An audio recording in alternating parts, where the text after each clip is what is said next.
नमस्कार। खबरों के इस बुलेटिन में स्वागत है। मैं हाँ स्वरणजीत सिंह। पहला पेश ने चोण ਦੀਆਂ खबरां। केंद्र सरकार ने अफगानिस्तान, पाकिस्तान और बांग्लादेश तो आए शरणार्थी लोगों को भारतीय नागरिकता देने लिए अर्जियां की मांग की।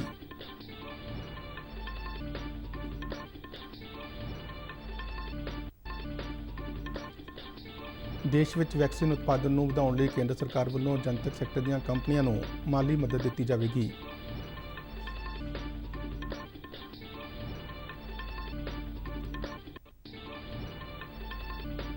कोविड टीकाकरण मुहिम तहत देश भर में 20 करोड़ 99 लाख टीके लगाए गए।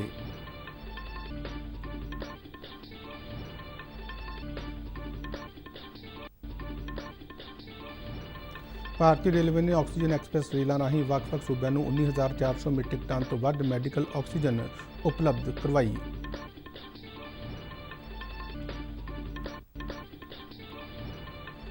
प्रधानमंत्री नरेंद्र मोदी भलके मन की बात प्रोग्राम राही देशवासियों नाल विचार साझे करनगे। दुबई में चल रही एशियाई मुक्केबाजी चैंपीयनशिप में मैरीकॉम, अमित पंघाल और शिव थापा ने फाइनल में जगह बनाई। ते हुण खबरां विस्तार नाल। केंद्र सरकार ने अफगानिस्तान, पाकिस्तान और बांग्लादेश तो आए हिंदू, सिख, जैन, बोधी, पारसी और क्रिश्चियन भाईचारे के शरणार्थियों को भारतीय नागरिकता देने लिए अर्जियां की मांग की है। केंद्रीय गृह मंत्रालय वालों जारी नोटिफिकेशन मुताबक पंजाब, हरियाणा, गुजरात, राजस्थान और छत्तीसगढ़ के 13 जिलों में रह रहे अजिहे लोगों को भारतीय नागरिकता हासिल करने लिए अर्जियां देने लिए कहा गया है। मंत्रालय के नोटिफिकेशन मुताबक नागरिकता कानून 1955 तहत हुक्मां नूं तुरंत प्रभाव नाल लागू किया गया है। पंजाब के जलंधर जिले सने गुजरात के मोरबी, राजकोट, पाटन और वडोदरा, छत्तीसगढ़ के दुर्ग और बलौदा बाजार, राजस्थान के जालौर, उदयपुर, पाली, बाड़मेर और सिरोही ते हरियाणा के फरीदाबाद जिलों में शरण लैके वसे इन्हां ਵੱਖ-ਵੱਖ भाईचारिਆਂ के योग्यता पूरी करने वाले लोग भारतीय नागरिकता लिए अर्जी दे सकते हैं।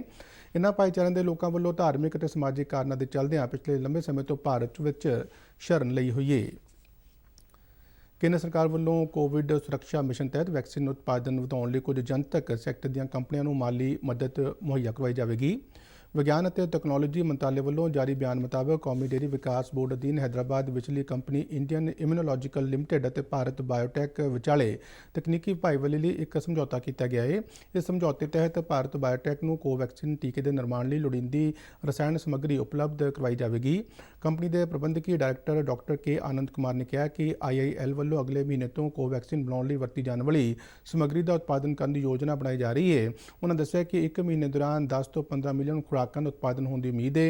डॉक्टर कुमार ने कहा कि शुरुआती तौर पर 2 तो 3 मिलियन खुराकां तैयार की जाएगियां, जिन्होंने साल के अंतले महीनों दौरान 6 तो 7 मिलियन प्रति महीना किया जाएगा। केंद्र सरकार वालों आत्मनिर्भर भारत तहत कोविड वैक्सीनां के स्वदेशी विकास और उत्पादन लिए मिशन कोविड सुरक्षा ऐलानिया गया है। केंद्र सरकार ने कहा कि अगले महीने तक कोवैक्सीन की उत्पादन समर्था को दुगना किया जाएगा। सेहत मंत्रालय वालों जारी एक बयान मुताबक जुलाई और अगस्त महीने तक वैक्सीन के उत्पादन को 6 तो 7 गुणा बढ़ाया जाएगा। मंत्रालय ने दस्सिया कि अप्रैल 2021 तक कोवैक्सीन टीके की उत्पादन समर्था 1 करोड़ टीकों तक सीमित सी, जिसनों निरंतर यत्नों नाल बढ़ाया जा रहा है। नोटिफिकेशन मुताबक सितंबर महीने तक कोवैक्सीन का उत्पादन 10 करोड़ टीकों तक बढ़ने की उम्मीद है।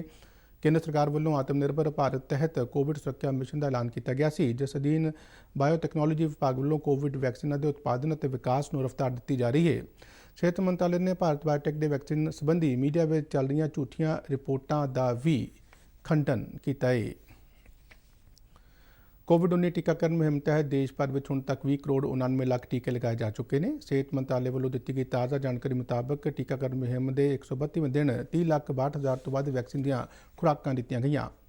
तीजे गेड़ तहत 18 तो 44 साल उम्र वर्ग के 1.5 करोड़ तो वध लाभपात्री वैक्सीन की पहली खुराक हासिल कर चुके हैं। बीते दिन इस उम्र वर्ग के 11,76,000 लाभपात्रियों ने वैक्सीन का पहला टीका लगवाया। हुण तक 16 करोड़ 47 लाख तो वध लोगों को वैक्सीन की पहली खुराक दी जा चुकी है, जबकि 4 करोड़ 41 लाख तो वध लाभपात्री वैक्सीन की दूजी खुराक हासिल कर चुके हैं। पंजाब में हुण तक 49,36,000 टीके लगाए जा चुके हैं, जिस विचों 41,80,000 लाभपात्रियों ने वैक्सीन की पहली खुराक हासिल की है, जबकि 7,56,000 तो वध लाभपात्री वैक्सीन का दूजा टीका लगवा चुके हैं। शहरी हवाबाजी बारे डायरैक्टोरेट जनरल वालों कमांतरी यात्रु उड़ाना ते पाबंदी 30 जून तक बढ़ा दी है। DGCA वालों जारी नोटिफिकेशन मुताबक कोविड-19 महामारी को ध्यान में रखदियां पाबंदियों को बढ़ाने का फैसला किया है। ਡਾਇਰੈਕਟੋਰੇਟ ਜਨਰਲ ਵੱਲੋਂ ਜਾਰੀ ਸਰਕੂਲਰ ਵਿੱਚ ਕਿਹਾ ਗਿਆ ਹੈ ਕਿ ਸਮਰੱਥ ਅਧਿਕਾਰੀ ਵੱਖ-ਵੱਖ ਮਾਮਲਿਆਂ ਦੇ ਆਧਾਰ ਤੇ ਕੁਝ ਚੋਣਵੇਂ ਰੂਟਾਂ ਲਈ ਅਨੁਸੂਚਿਤ ਕੌਮਾਂਤਰੀ ਉਡਾਣਾਂ ਦੀ ਮਨਜ਼ੂਰੀ ਦੇ ਸਕਦਾ ਹੈ। ਇਸ ਪਾਬੰਦੀ ਨਾਲ ਸਾਰੀਆਂ ਕੌਮਾਂਤਰੀ ਕਾਰਗੋ ਉਡਾਣਾਂ ਤੇ ਵਿਸ਼ੇਸ਼ ਰੂਪ ਤੋਂ ਮਨਜ਼ੂਰੀਸ਼ੁਦਾ ਉਡਾਣਾਂ ਉੱਪਰ ਕੋਈ ਪ੍ਰਭਾਵ ਨਹੀਂ ਪਵੇਗਾ। ਦੇਸ਼ ਵਿੱਚ ਕੌਮਾਂਤਰੀ ਹਵਾਈ ਉਡਾਣਾਂ ਪਿਛਲੇ ਵਰੇ 23 ਮਾਰਚ ਤੋਂ ਰੱਦ ਕੀਤੀਆਂ ਗਈਆਂ ਸਨ, ਜਦਕਿ ਬੀਤੇ ਵਰੇ ਮਈ ਮਹੀਨੇ ਤੋਂ ਵੰਦੇ ਭਾਰਤ ਮਿਸ਼ਨ ਤਹਿਤ ਵਿਸ਼ੇਸ਼ ਕੌਮਾਂਤਰੀ ਉਡਾਣਾਂ ਚਲਾਈਆਂ ਜਾ ਰਹੀਆਂ ਨੇ। ਕੁਝ ਚੋਣਵੇਂ ਮੁਲਕਾਂ ਨਾਲ ਦੁਬੱਲੇ 에ਅਰ ਬਬਲ ਸਮਝੌਤਿਆਂ ਤਹਿਤ ਵੀ ਕੌਮਾਂਤਰੀ ਉਡਾਣਾਂ ਸੰਚਾਲਿਤ ਕੀਤੀਆਂ ਜਾ ਰਹੀਆਂ ਨੇ। ਭਾਰਤ ਨੇ ਤਕਰੀਬਨ 27 ਮੁਲਕਾਂ ਨਾਲ 에ਅਰ ਬਬਲ ਸਮਝੌਤੇ ਕੀਤੇ ਨੇ। ਦੇਸ਼ ਵਿੱਚ ਕੋਵਿਡ-19 ਮਹਾਮਾਰੀ ਦੀ ਰੋਕਥਾਮ ਲਈ ਭਾਰਤੀ ਰੇਲਵੇ ਵੱਲੋਂ ਵੀ ਨਿਰੰਤਰ ਯੋਗਦਾਨ ਪਾਇਆ ਜਾ ਰਿਹਾ ਹੈ। ਰੇਲ ਮੰਤਰਾਲੇ ਵੱਲੋਂ ਜਾਰੀ ਬਿਆਨ ਮੁਤਾਬਕ ਦੇਸ਼ ਦੇ ਵੱਖ-ਵੱਖ ਸੂਬਿਆਂ ਵਿੱਚ ਰੇਲਵੇ ਨੇ 19,400 ਮੀਟ੍ਰਿਕ ਟਨ ਤੋਂ ਵੱਧ ਤਰਲ ਮੈਡੀਕਲ ਆਕਸੀਜਨ ਦੀ ਪਹੁੰਚ ਨੂੰ ਯਕੀਨੀ ਬਣਾਇਆ ਹੈ। ਮੰਤਰਾਲੇ ਮੁਤਾਬਕ ਆਕਸੀਜਨ ਐਕਸਪ੍ਰੈਸ ਰੇਲ ਗੱਡੀਆਂ ਵੱਲੋਂ ਵੱਖ-ਵੱਖ ਸੂਬਿਆਂ ਦੇ 39 ਸ਼ਹਿਰਾਂ ਅਤੇ ਕਸਬਿਆਂ ਦੇ 41 ਰੇਲਵੇ ਸਟੇਸ਼ਨਾਂ ਤੇ ਮੈਡੀਕਲ ਆਕਸੀਜਨ ਦੀ ਡਿਲੀਵਰੀ ਕੀਤੀ ਗਈ ਹੈ। ਇਹਨਾਂ 299 ਆਕਸੀਜਨ ਐਕਸਪ੍ਰੈਸ ਰੇਲਾਂ ਵੱਲੋਂ 1,150 ਤੋਂ ਵੱਧ ਟੈਂਕਰਾਂ ਸਣੇ ਹਜ਼ਾਰਾਂ ਕਿਲੋਮੀਟਰ ਦੀ ਦੂਰੀ ਤੈਅ ਕੀਤੀ ਗਈ ਹੈ। ਮੰਤਰਾਲੇ ਮੁਤਾਬਕ ਲੋੜਵੰਦ ਸੂਬਿਆਂ ਨੂੰ ਘੱਟੋ-ਘੱਟ ਸਮੇਂ ਵਿੱਚ ਮੈਡੀਕਲ ਆਕਸੀਜਨ ਦੀ ਉਪਲਬਧਤਾ ਯਕੀਨੀ ਬਣਾਉਣ ਲਈ ਭਾਰਤੀ ਰੇਲਵੇ ਲਗਾਤਾਰ ਯਤਨਸ਼ੀਲ ਹੈ।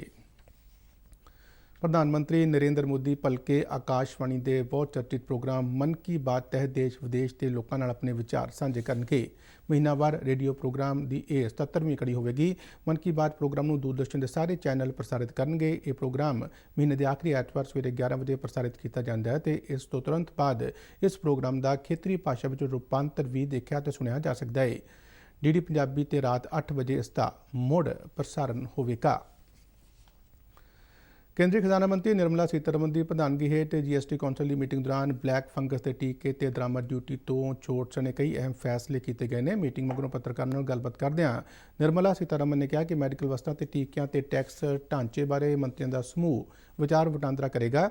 ਉਨ੍ਹਾਂ ਕਿਹਾ ਕਿ ਕੌਂਸਲ ਨੇ ਬਲੈਕ ਫੰਗਸ ਦੇ ਇਲਾਜ ਲਈ ਵਰਤੀ ਜਾਣ ਵਾਲੀ ਦਵਾਈ ਐਮਫੋਟਿਸਿਨ-B ਦੀ ਦਰਾਮਦ ਡਿਊਟੀ ਤੇ ਜੀਐਸਟੀ ਤੋਂ 31 ਅਗਸਤ 2021 ਤੱਕ ਛੋਟ ਦੇਣ ਦਾ ਫੈਸਲਾ ਲਿਆ ਹੈ। ਖਜ਼ਾਨਾ ਮੰਤਰੀ ਨੇ ਕਿਹਾ ਕਿ ਸੂਬਿਆਂ ਦੇ ਜੀਐਸਟੀ ਮਾਲੀਅਤ ਦੀ ਭਰਪਾਈ ਲਈ ਵੀ ਕੇਂਦਰ ਸਰਕਾਰ ਪਿਛਲੇ ਵਰ੍ਹੇ ਦੀ ਤਰ੍ਹਾਂ ਇਸ ਸਾਲ ਵੀ ਕਰਜ਼ ਹਾਸਲ ਕਰੇਗੀ ਅਤੇ ਸੂਬਿਆਂ ਨੂੰ ਜਾਰੀ ਕੀਤਾ ਜਾਵੇਗਾ। ਇਹਨਾਂ ਦੱਸਿਆ ਕਿ ਇਸ ਵਰ੍ਹੇ 1,58,000 ਕਰੋੜ ਰੁਪਏ ਸੂਬਿਆਂ ਨੂੰ ਜੀਐਸਟੀ ਮਾਲੀਅਤ ਦੇ ਘਾਟੇ ਦੀ ਭਰਪਾਈ ਲਈ ਜਾਰੀ ਕੀਤੇ ਜਾਣਗੇ। ਸੀਤਾਰਮਨ ਨੇ ਦੱਸਿਆ ਕਿ ਜੀਐਸਟੀ ਪ੍ਰਣਾਲੀ ਲਾਗੂ ਹੋਣ ਸਮੇਂ ਸ਼ੁਰੂ ਕੀਤੇ ਮੁਆਵਜ਼ਾ ਪ੍ਰਬੰਧ ਬਾਰੇ ਜੁਲਾਈ 2022 ਤੋਂ ਬਾਅਦ ਲਾਗੂ ਰੱਖਣ ਬਾਰੇ ਵਿਚਾਰ ਕਰਨ ਲਈ ਕੌਂਸਲ ਦਾ ਵਿਸ਼ੇਸ਼ ਇਜਲਾਸ ਸੱਦਿਆ ਜਾਵੇਗਾ, ਜਿਸ ਵਿੱਚ ਸਿਰਫ ਇਸ ਮੁੱਦੇ ਤੇ ਹੀ ਚਰਚਾ ਕੀਤੀ ਜਾਵੇਗੀ। ਕੌਂਸਲ ਦੀ ਇਸ ਮੀਟਿੰਗ ਦੌਰਾਨ ਛੋਟੇ ਕਰਦਾਤਾਵਾਂ ਨੂੰ ਮਾਫੀ ਯੋਜਨਾ ਤਹਿਤ ਦੇਰੀ ਨਾਲ ਰਿਟਰਨ ਭਰਨ ਤੇ ਰਾਹਤ ਦੇਣ ਦਾ ਵੀ ਐਲਾਨ ਕੀਤਾ ਗਿਆ। ਜੀਐਸਟੀ ਕੌਂਸਲ ਦੀ ਵੀਡੀਓ ਕਾਨਫਰੰਸ ਰਾਹੀਂ ਹੋਈ 43ਵੀਂ ਮੀਟਿੰਗ ਵਿੱਚ ਦੇਸ਼ ਦੇ ਸਾਰੇ ਸੂਬਿਆਂ ਤੇ ਕੇਂਦਰ ਸ਼ਾਸਤ ਪ੍ਰਦੇਸ਼ਾਂ ਦੇ ਖਜ਼ਾਨਾ ਮੰਤਰੀਆਂ ਤੇ ਨੁਮਾਇੰਦਿਆਂ ਵੱਲੋਂ ਭਾਗ ਲਿਆ ਗਿਆ। Cases of black fungus,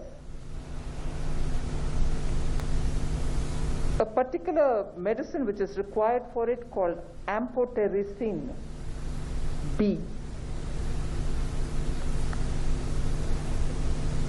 has also been included into the exemption list.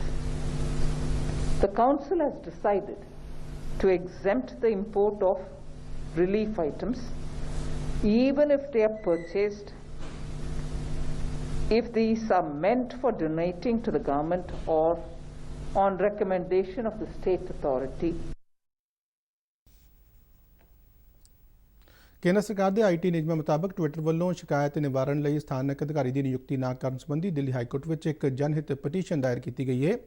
Petition ਵਿੱਚ ਅਪੀਲ ਕੀਤੀ ਗਈ ਹੈ ਕਿ ਸੋਸ਼ਲ ਮੀਡੀਆ ਪਲੇਟਫਾਰਮ ਟਵਿੱਟਰ ਨੂੰ ਆਈਟੀ ਨਿਯਮਾਂ ਮੁਤਾਬਕ ਤੁਰੰਤ ਸ਼ਿਕਾਇਤ ਨਿਵਾਰਨ ਅਧਿਕਾਰੀ ਦੀ ਨਿਯੁਕਤੀ ਦੀ ਹਦਾਇਤ ਕੀਤੀ ਜਾਵੇ। ਐਡਵੋਕੇਟ ਅਮਿਤ ਆਚਾਰੀਆ ਵੱਲੋਂ ਦਾਇਰ ਪਟੀਸ਼ਨ ਵਿੱਚ ਕਿਹਾ ਗਿਆ ਕਿ ਸੂਚਨਾ ਤਕਨੀਕ ਕਾਨੂੰਨ 25 ਫਰਵਰੀ ਨੂੰ ਅਮਲ ਵਿੱਚ ਆਇਆ ਤੇ ਕੇਂਦਰ ਵੱਲੋਂ ਟਵਿੱਟਰ ਸਮੇਤ ਸਾਰੇ ਸੋਸ਼ਲ ਮੀਡੀਆ ਪਲੇਟਫਾਰਮਾਂ ਨੂੰ ਇਹਨਾਂ ਨਿਯਮਾਂ ਦਾ ਪਾਲਣ ਕਰਨ ਲਈ 3 ਮਹੀਨੇ ਦਾ ਸਮਾਂ ਦਿੱਤਾ ਗਿਆ ਸੀ। ਪਟੀਸ਼ਨਕਰਤਾ ਨੇ ਕਿਹਾ ਕਿ ਇਹ ਮਿਆਦ 25 ਮਈ ਨੂੰ ਸਮਾਪਤ ਹੋ ਗਈ ਹੈ, ਪਰ ਟਵਿੱਟਰ ਵੱਲੋਂ ਹਾਲੇ ਤੱਕ ਸਥਾਨਕ ਸ਼ਿਕਾਇਤ ਨਿਵਾਰਨ ਅਧਿਕਾਰੀ ਦੀ ਨਿਯੁਕਤੀ ਨਹੀਂ ਕੀਤੀ ਗਈ। ਦੁਬਈ ਵਿੱਚ ਚੱਲ ਰਹੀ ਏਸ਼ੀਆਈ ਮੁੱਕੇਬਾਜ਼ੀ ਚੈਂਪੀਅਨਸ਼ਿਪ ਵਿੱਚ ਮਹਿਲਾਵਾਂ ਦੇ 51 ਕਿਲੋਗ੍ਰਾਮ ਭਾਰ ਵਰਗ ਵਿੱਚ ਭਾਰਤੀ ਸਟਾਰ ਮੁੱਕੇਬਾਜ਼ MC ਮੈਰੀਕਾਮ ਦਾ ਮੁਕਾਬਲਾ ਭਲਕੇ ਕਜ਼ਾਕਿਸਤਾਨ ਦੀ ਨਜ਼ਾਇਮ ਕਾਇਜ਼ਾਈਬ ਨਾਲ ਹੋਵੇਗਾ। 6 ਵਾਰ ਦੀ ਵਿਸ਼ਵ ਚੈਂਪੀਅਨ ਮੈਰੀਕਾਮ ਨੇ ਕੱਲ੍ਹ ਖੇਡੇ ਗਏ ਸੈਮੀਫਾਈਨਲ ਵਿੱਚ ਮੰਗੋਲੀਆ ਦੀ ਲਤ ਸਾਈਖਾਨ ਨੂੰ 4-1 ਦੇ ਫਰਕ ਨਾਲ ਹਰਾ ਕੇ ਖਿਤਾਬੀ ਮੁਕਾਬਲੇ ਵਿੱਚ ਜਗ੍ਹਾ ਪੱਕੀ ਕੀਤੀ। ਪੁਰਸ਼ ਵਰਗ ਦੇ 54 ਕਿਲੋਗ੍ਰਾਮ ਭਾਰ ਵਰਗ ਵਿੱਚ ਅਮਿਤ ਪੰਘਾਲ ਨੇ ਫਾਈਨਲ ਵਿੱਚ ਜਗ੍ਹਾ ਪੱਕੀ ਕੀਤੀ। ਅਮਿਤ ਨੇ ਕਜ਼ਾਕਿਸਤਾਨ ਦੇ ਸੇਕਨਾ ਬਿਬੋਸਿਨੋਵ ਨੂੰ 5-0 ਦੇ ਫਰਕ ਨਾਲ ਹਰਾਇਆ। ਫਾਈਨਲ ਵਿੱਚ ਅਮਿਤ ਦਾ ਮੁਕਾਬਲਾ ਰੀਓ ਓਲੰਪਿਕ ਦੇ ਚੈਂਪੀਅਨ ਸੋਇਰੋਬ ਸ਼ੱਖੋ ਬਦੀਨ ਨਾਲ ਹੋਵੇਗਾ। 64 ਕਿਲੋਗ੍ਰਾਮ ਭਾਰ ਵਰਗ ਵਿੱਚ ਭਾਰਤ ਦੇ ਸ਼ਿਵ ਥਾਪਾ ਨੇ ਵੀ ਖਿਤਾਬੀ ਮੁਕਾਬਲੇ ਵਿੱਚ ਜਗ੍ਹਾ ਪੱਕੀ ਕਰ ਲਈ ਹੈ। ਸੈਮੀਫਾਈਨਲ ਮੁਕਾਬਲੇ ਥਾਪਾ ਨੇ ਕਜ਼ਾਕਿਸਤਾਨ ਦੇ ਪਕੂਦੋਰ ਉਸਮੋਨੋਵ ਨੂੰ 4-0 ਦੇ ਫਰਕ ਨਾਲ ਹਰਾਇਆ। ਫਾਈਨਲ ਮੁਕਾਬਲੇ ਵਿੱਚ ਥਾਪਾ ਦਾ ਸਾਹਮਣਾ ਮੰਗੋਲੀਆ ਦੇ ਬਾਤਰਸੁਕ ਨਾਲ ਹੋਵੇਗਾ। 60 ਕਿਲੋਗ੍ਰਾਮ ਭਾਰ ਵਰਗ ਵਿੱਚ ਭਾਰਤੀ ਮੁੱਕੇਬਾਜ਼ ਵਰਿੰਦਰ ਸਿੰਘ ਨੂੰ ਸੈਮੀਫਾਈਨਲ ਵਿੱਚ ਹਾਰ ਤੋਂ ਬਾਅਦ ਕਾਂਸੇ ਦੇ ਤਮਗੇ ਨਾਲ ਸਬਰ ਕਰਨਾ ਪਿਆ।